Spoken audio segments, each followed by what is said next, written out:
Broadcasting live from the Business RadioX studios in Atlanta, Georgia, it's time for Atlanta Business Radio. Brought to you by OnPay, Atlanta's new standard in payroll. Now, here's your host. Lee Cantor here, another episode of Atlanta Business Radio, and this is going to be a good one. But before we get started, it's important to recognize our sponsor, OnPay. Without them, we couldn't be sharing these important stories. Today on Atlanta Business Radio, we have Forrest Tuff with One Vision Productions. Welcome. Hey, thanks for having me, Lee. I am so excited to get caught up with what you got going on. Tell us about One Vision Productions. How you serving folks? So basically, we're a media production and branding agency, and our job is to make other companies look good. We tell their stories through various media outlets, and we work with them to get their best message out to their consumers. But your business also is beyond just the actual act of production, right? You're helping people in a lot of ways, speaking, coaching, philanthropy. There's tons more facets to this than just producing videos and media, right? Yeah, absolutely. But as far as One Vision Productions, that's where it started. That's where everything kind of spearheaded, just with that mission to just make our customers look good. And so now it's grown into other aspects, as you said, speaking, training, and doing other things to help businesses grow. So for the folks out there that maybe are right now working in one space, how do you kind of expand into those other complementary services? How did that come about? Actually, it was kind of organic. Working in this media space, I actually had someone to say to me, hey, we're having a conference and we'd love for you to come out and speak. And in doing that, they asked me, how much would it cost for me to come out and speak? And so that started my professional speaking. I wasn't really thinking about it, but that was the catalyst that got me going in that space.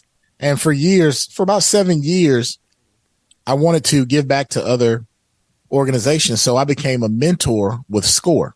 That's a resource partner through the Small Business Administration. And so I had the opportunity to mentor hundreds of businesses and teach workshops and help individuals grow their business and actually help others sustain their businesses. So that's how some of these other things started to branch out from just the production. So that's a great lesson for entrepreneurs, is to always be open to other things, to not just go, okay, this is all I do, so I'm not interested in anything else. So if something's interesting to you, you should kind of pursue it a little bit, right? Yeah, absolutely. And, one thing I always say about business, because we're in the business, and I always tell people we're in the business to make money. Yes, we're serving a customer, but we're in the business to make money, support our lifestyle, support our families and kids and other things. So you have to know when there's an opportunity for you to pivot and create more revenue, and not pigeonhole yourself if that opportunity makes sense. So I will say this, if it makes sense and you can prepare yourself mentally and get the things you need to help you make those pivots, then I think it's great to continuously grow your portfolio. So how do you kind of decide if something makes sense or not? Do you have kind of a checklist? Is there some philosophy that helps you decide, okay, I'm going to pursue this or I'm not going to pursue that? Yeah, I operate out of the storytelling vein. It's kind of weird, but when I started out doing this video thing, even when I was a kid, it was just video, tell stories, capture memories. So as I started a business 20 years ago, that was what I wanted to do. I wanted to continue to tell stories. And as it grew, we started to tell stories not only from a wedding, from films, but also we're telling the stories of government agencies, corporations. So I'm in that vein. And when I got into public speaking, I was doing the same thing. I was telling stories. I was finding ways to share things that would help others to grow. And so is the same with coaching, listening to stories and listening to people. And so it's all about really taking the time to care about people, listening to people. And that's usually the things that help me to find out what I could be interested in. Now, throughout your whole career, you've been recognized as, best and brightest, best of Georgia, great place to work, all these kind of, all this recognition around kind of really the culture of your company. How did you kind of build a culture that gets recognized so often? what were some of, like, where did you go for mentorship or for learning in order to build a team and a community that you've done so far?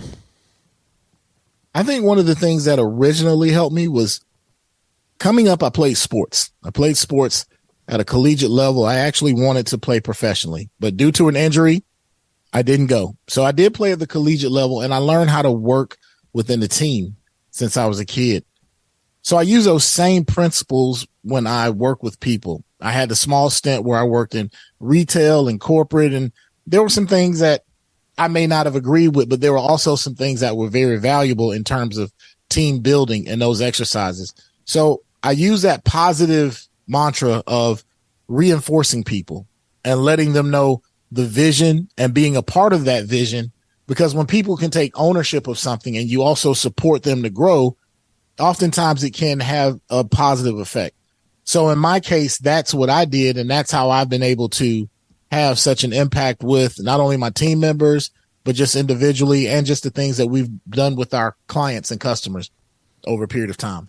Now, what are some do's and don'ts maybe for some young leaders, and then even some that have come through sports? Because in sports, for every nurturing, benevolent dictator-like coach, there's the, kind of my way or the highway. Listen to me or I'm going to yell at you or humiliate you. Any do's or don'ts for that new leader? Because sometimes there's some, poor examples, especially in the world of sports. Absolutely. I think training is necessary. I would be remiss to say that all of these things that we've accomplished were without training. So if you find yourself in an area where you recognize that you may not have the best training or the most knowledge, go get it.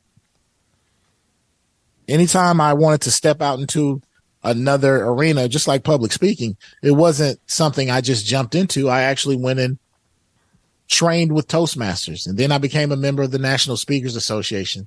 So it took time and training, even with your team members, taking leadership classes. So those are the things I would encourage anyone, is that as you move into these new spaces, there's so many different certifications or trainings that you can take to not only become better at what you do, but to also help your team become better. So that for me is how I did it. And I would encourage anyone that's embarking in entrepreneurship or any type of leadership to make sure that you stay on top of training and always listen. Now, when it comes to coaching or training, how do you kind of discern which are the people that really know something and then who is somebody who might just be saying they know something? Because it's kind of the Wild West out there, and it's hard to tell because people can look slick on a one-page website and, they can be persuasive even in person.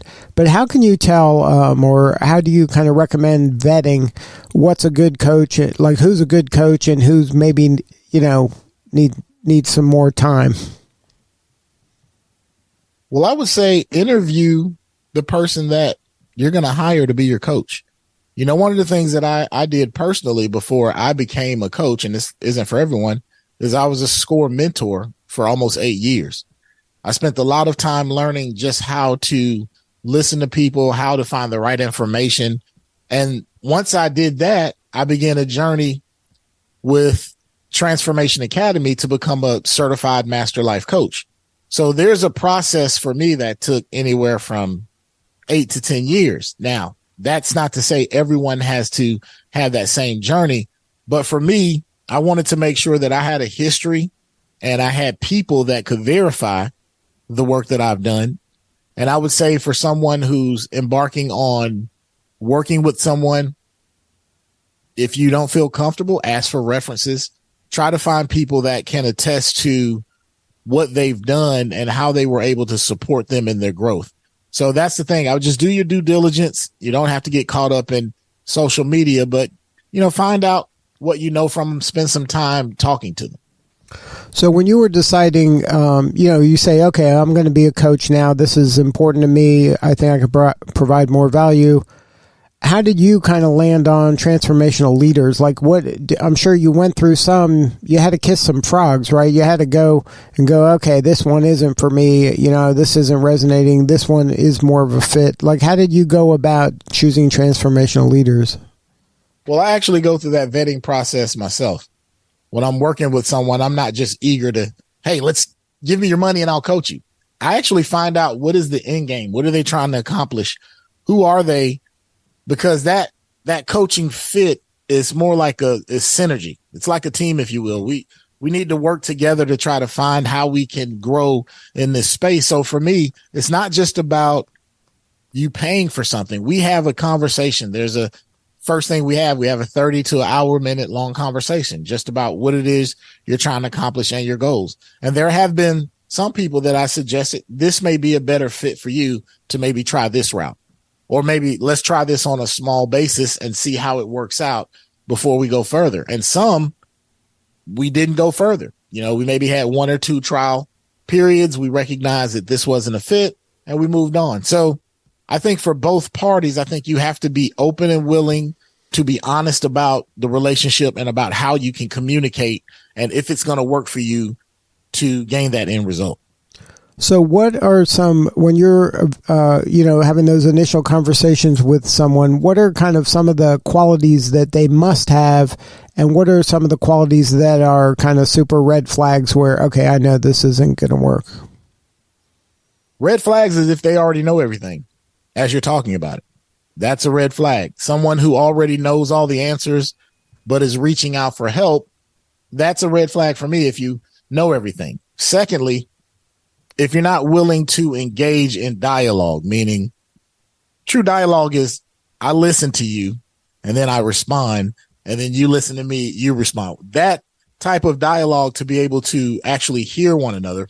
One of the things that I think happens so often is people talk at each other as opposed to talking to each other. They talk at each other. They're saying things. They've been here. They've done that. And, oftentimes it can lead to a non-synergistic, I would say, energy between those two people. So for me, I would say just having that place of actually being able to listen to one another and actually respecting the concept to actually see if it's going to be something that helps you. Now, is there a story you can share? You don't have to name the individual, but maybe a success story where they came to you maybe at a plateau or they were struggling, and then after working with you, they got to a new level? Yeah, I actually had a story. It was a family-owned business, and it was a mother and a daughter. And the challenge is that the mother was trying to exit the business and the daughter was coming into the space of running the business. And they had done very well. The business had been around for about 25 years. They had been very successful. And the thing that happened is that the daughter had different ideas. She had a different methodology. And I think that often happens when you run a business one way and you've had success. And then here comes someone now who's like, oh, I want to do this and do that. And so that innovation oftentimes can seem daunting to someone who's actually sustained that business and kept it afloat and kept it profitable. So in those sessions that we had, we were able to find a place where they embraced each other and respected one another's viewpoints. And so it was a transition. And this happened over a period of time. I think we were working together for about 3 months. And in that transition, they began to embrace one another's ideas and see how they were able to work together and still be able to keep some of those old values, but add innovation and keep things up to times.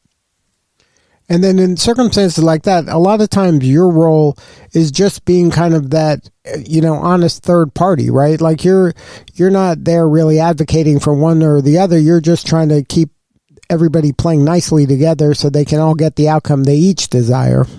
Absolutely. And it involves a lot of listening in order to truly hear each person's perspective and to see where they are having a miscommunication. So that is one of those areas. That was a very unique situation for me, but it was a great opportunity to sit back and listen and to see the end result for them to come to conclusion.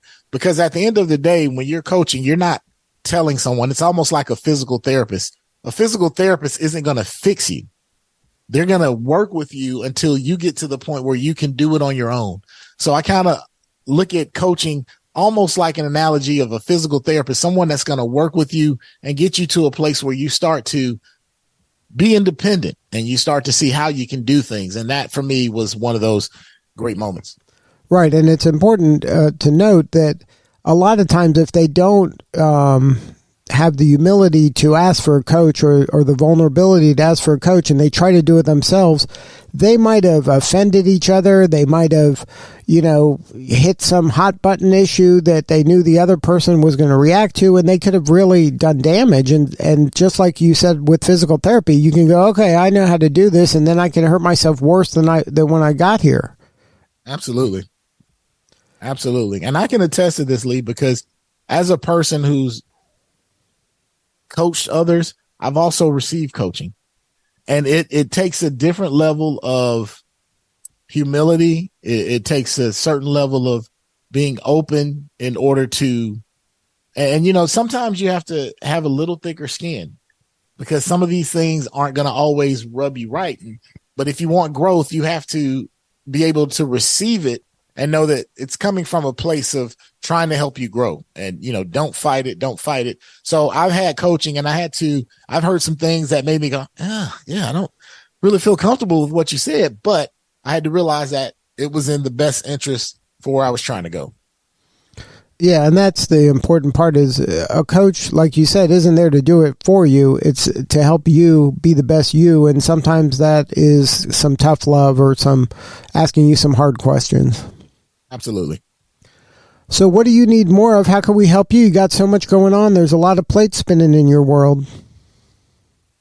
Well, everything is kind of coming to a head. It's all in the same vein because now, I'm running the media business. We're doing films. I'm doing speaking and also leadership training. And one of the things that I really focus on is youth.